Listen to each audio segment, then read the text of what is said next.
Yes, magpaila-ila si Dayko. Kay karon pa man jud makita na ko siguro, no? Yes, ma'am, sir. Ako di ay si Police Staff Sergeant Lina Alfaro Rentasida. Lumad ko nga taga St. Bernard. Pero kay natuhog pa na akong kasing-kasing diri sa Hilongos nga buwan. Lagi, mana diri ko nagpuyo karon. Oh. Gikan ko sa Maasin City Police Station na assign. Napag-assign ko diri sa Hilongos para may doon ko sa akong pamilya. Now, akong mga napares ang kaning si Coast Guard lagi. Natuhog na mo Coast Guard. Oo. Mato. Naiko, nagkita sa akong kumpido. Dili ko ni Podjo na. Oo, bitaw. Nakuha na si Maraya. Julius. Si Julius may nakaiko sa akong kasing-kasing.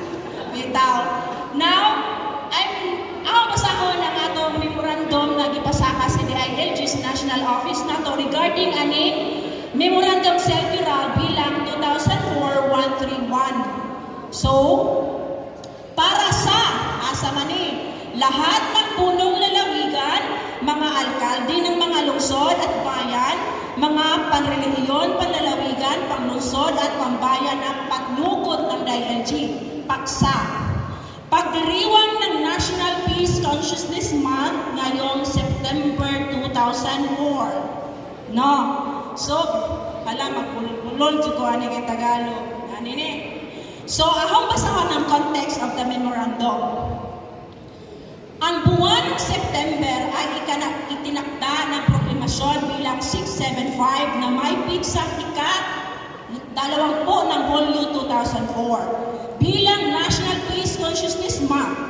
Ito ay naglalayag ipalaganap ang kamalayan, pag-intindi at pagmamahalaga ng isang komprehensibong proseso ng kapayapaan at para sa pagpapatibay at pagpapatuloy ng matatag ng mga institusyon tungo sa proteksyon ng kapayapaan at seguridad sa bansa.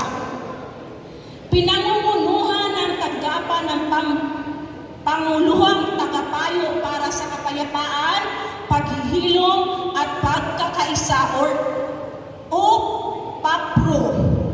Ang pagdiriwang ng National Peace Consciousness Month ngayong taon na may temang Peace Month at 20, Bagong Pilipinas, Transforming Minds, Transforming Lives.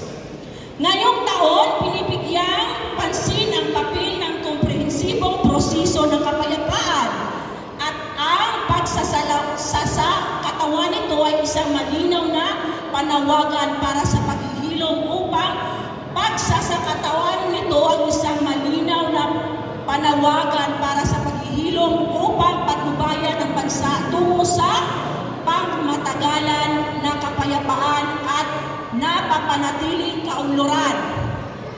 Alinsunod sa gawaing pagdiriwang, inaanyayahan ang lahat ng pamahalaan lokal na may masagawa ng mga programa at aktibidad na nakabatay sa nasabing tema mula sa ika-1 hanggang 30 na September 2004. Gayon din, inaanyayahan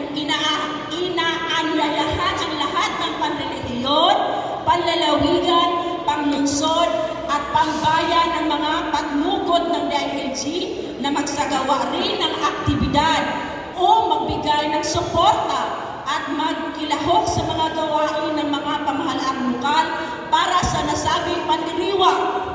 Motto showed sa atong Memorandum Circular na 2024-101 and celebrating the month of Consciousness Month. So, what is the context of this memorandum? So, kita ang tanan, iauhag ta para mag-join ta ng celebration sa atong National Consciousness Month.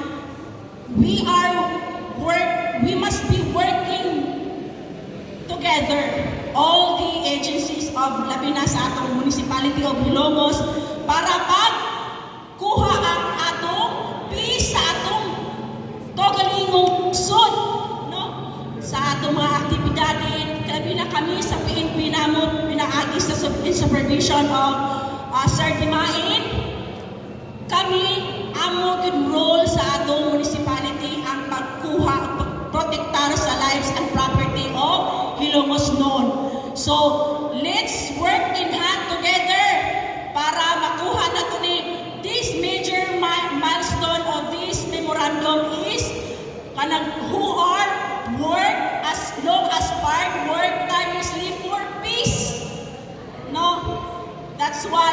So, with a note, that's all. Angat ka, Hilongos